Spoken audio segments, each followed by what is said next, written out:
চাকা লাগানো হচ্ছে গেটের।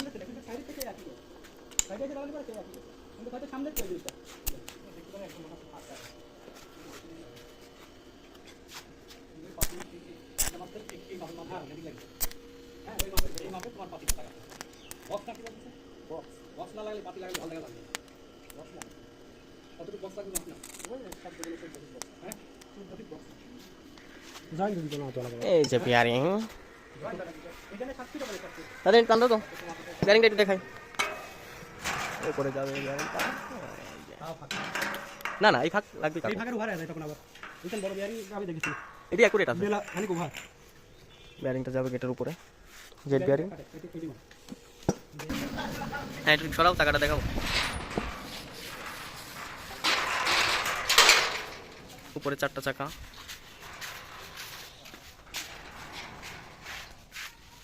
অনেক ফ্রি হয়েছে গেটটা।